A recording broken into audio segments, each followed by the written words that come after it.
ウソップが見せ場を迎え、イムに正面から立ち向かう。ニカとニーズヘックが世界を分断する。皆さんこんにちは、私はシレンナです。長い2週間がようやく終わり、ワンピース第1177話のネタバレ速報が入ってきました。タイトルは激怒です。この話では麦わらの一味の活躍が非常に素晴らしいです。物語の冒頭、ゾロたちは黒天した巨人の軍団に攻撃を仕掛けます。チョッパーも怪物形態で参戦し、そのうちの一人の巨人に強烈な一撃を与えます。するとその巨人が思いがけず元に戻り、みんなはこれに驚愕します。一方、サンジのチームはキリンガム星の制圧に成功します。サンジは彼の頭部をジンベエに任せて抑え込ませ、フランキーと協力してその両脚を縛り上げます。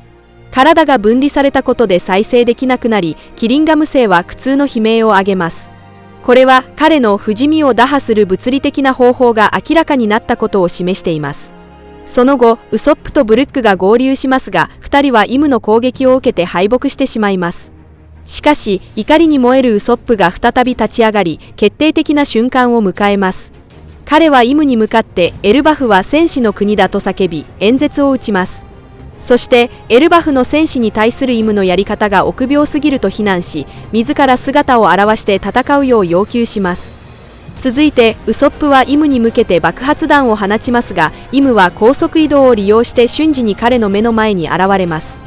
巨大な爆発がその場にいた全員を巻き込み、ウソップとブルックは共に意識を失い倒れてしまいます。この話の終盤、ルフィは仲間が倒されるのを目撃して極度に激怒し、完全に逆鱗に触れられます。この時、イムは宣告します。ニカとニーズヘック。諦めるか、それとも死を選ぶか。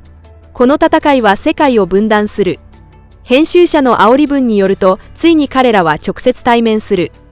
現在ある確かな手がかりからロックスこそが日の傷の男であることが示されており、作者の小田栄一郎もこれまで何度もその暗示を出している。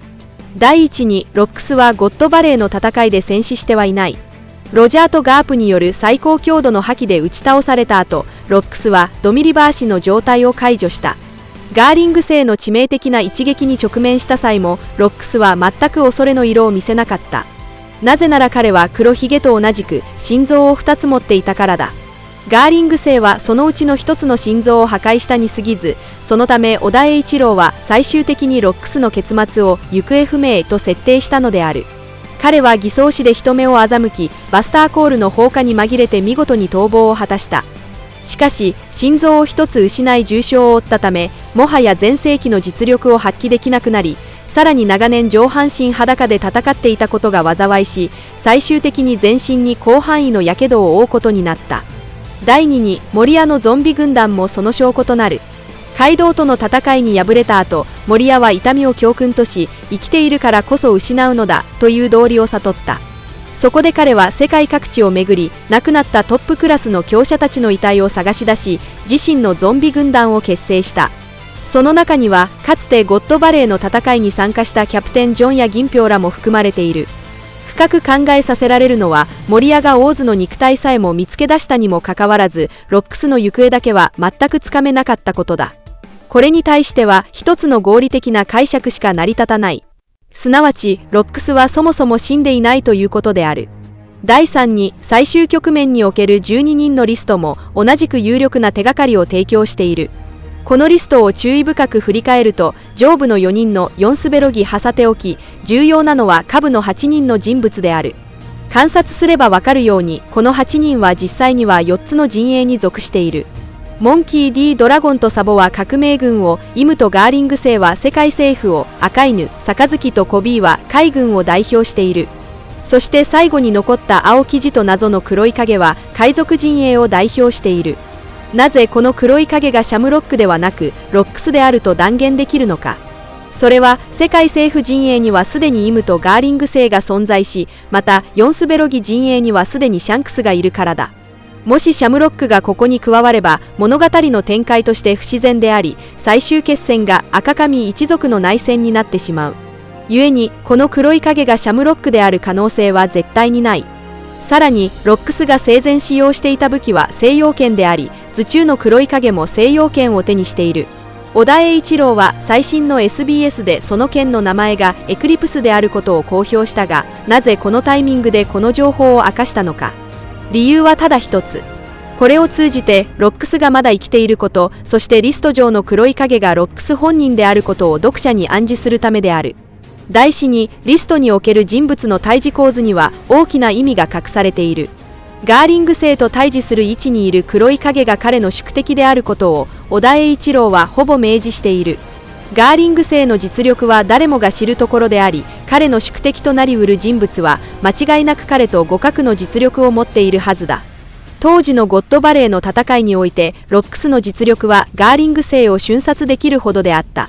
しかし心臓を一つ失ったことで実力が大幅に低下し、現在のロックスはせいぜいガーリング星と同等の戦闘力にとどまっている。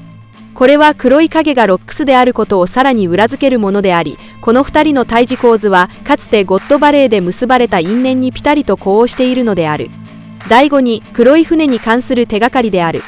黒ひげ海賊団が青生地と会話した際、日の傷の男は黒い船に乗っており、誰かが近づくと極めて危険な巨大な渦潮が発生すると明かしていた。このことから基本的に次のように推測できる。素性を隠したロックスは一つのロード歴史の本文を手に入れた後、海上を放浪し始めた。もし船が近づけば、彼は西洋剣を使って巨大なハンマーや砲撃のような斬撃を放つのだ。その攻撃の威力が絶大であるため、海面に強力な渦潮が巻き起こり、これこそが誰も安易に近づけない理由となっている。以上のことからロックスが日の傷の男であることについてはすでに十分な論理と手がかりが示されており、この推論は極めて明確である。ワンピース第1176話が公開されました。この話では超進化を遂げたフランキーがまさに超能力の永久機関とも呼べる姿を見せています。悪魔の実であろうと三色の覇気であろうと、彼が今見せている力には及びません。現在私たちの目の前に提示されているのは800年前にイムでさえも恐れた古代王国の先進的な科学技術なのです。かつて NES ロビーで CP9 のメンバーであるフクロウと交戦した際、フランキーが動力源となるコーラを世界中で探し回ったという窮状を振り返ると、サイボーグの最大の弱点がエネルギー不足であることが浮き彫りになります。しかし、もし持続力の問題が解決できれば、フランキーは一撃で古代種を倒せるほどの強大な存在なのです。以前のエッグヘッド編では、みんなが急いで撤退しなければならなかったため、ベガパンクの先進的な科学技術をフランキーに応用する時間がありませんでした。しかし今回のエルバフ編で、この弱点がようやく補われました。今回最初に披露されたのは、万能吸収変換炉です。これは小型の装置でフランキーの腕に完全に取り付けることができます。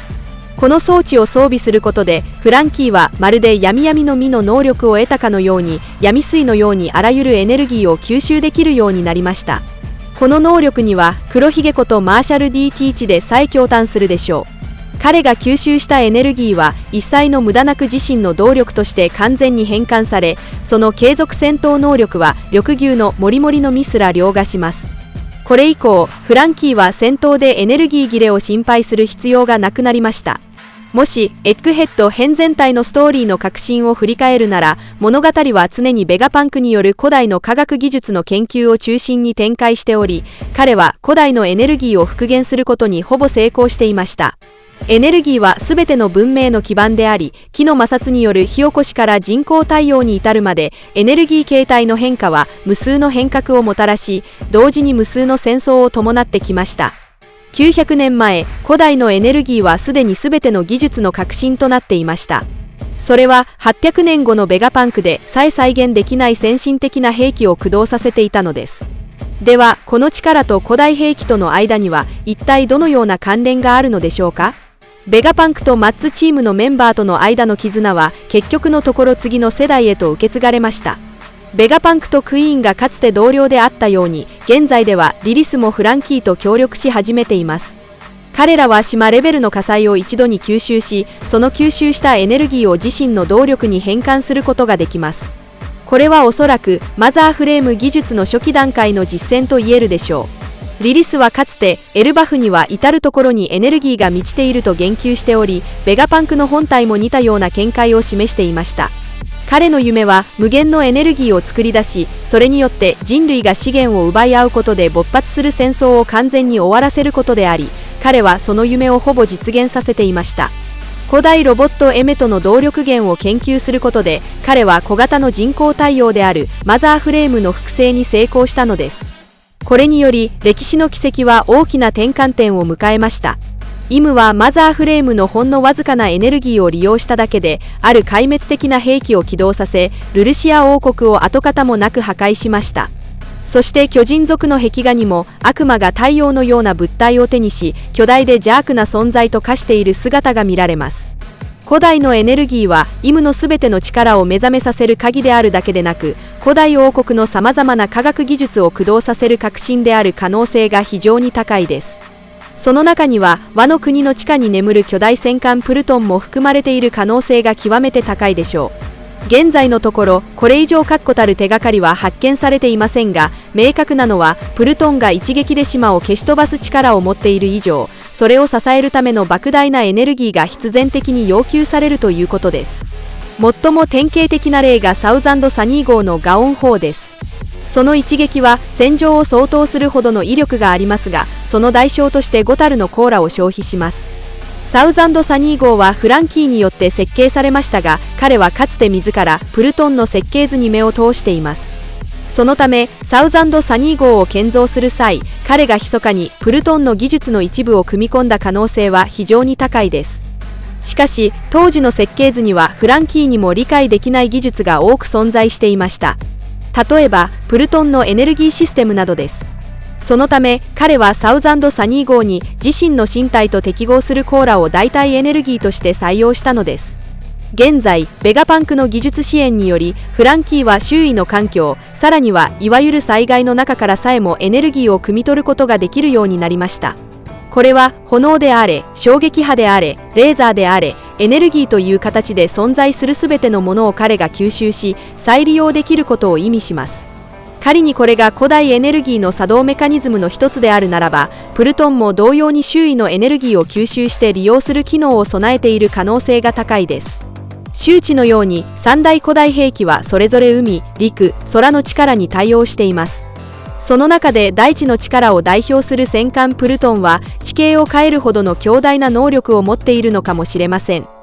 例えばワノ国の海底火山から噴出したマグマを再び吸収して形成し、ワノ国を囲む巨大な壁に変えるといった具合です。しかしエネルギー保存の法則に基づけば、エネルギーを抽出された地域は必然的に衰退へと向かいます。川の水分が抽出されれば干上がり、木々の生命力が汲み取られれば枯れてしまうのと同じです。もし過去に野心に満ちた支配者が存在し、何らかの壊滅的な力を駆動させるために膨大なエネルギーを集めようと企てていたとしたら、彼が古代王国の科学技術に目をつけた可能性は非常に高いでしょう。私たちがこの壁画を再び見直すと、エネルギーを象徴するトーテムが至る所に存在し、この長きにわたる歴史の始終を貫いていることに気づきます。この力は強大な兵器を駆動させることもできれば、恐ろしい魔王を生み出すこともでき、その結果はそれが誰の手に握られているかによって完全に決まるのです。興味深いことに、私はこの壁画の構図においてフランキーが画面の中心的な位置にいることを見落としていました。彼はここでは単なる傍観者として登場しているに過ぎませんが、画面全体から見れば彼を描かなくても全く違和感はありません。小田栄一郎先生のこの描写はまたしても何かを暗示しているのでしょうか。サイボーグであるフランキーは機械と人間の融合を象徴しています。空白の100年にまつわるそれらの秘密は、おそらく私たちの想像をはるかに超えるほど先進的なものなのかもしれません。以上が今回の動画の内容です。最後までご視聴いただき本当にありがとうございます。もしワンピース漫画の熱心なファンであれば、ぜひ私のチャンネルを登録してください。皆さんの応援が私の動画制作の最大の原動力です。それではまた次回をお会いしましょう。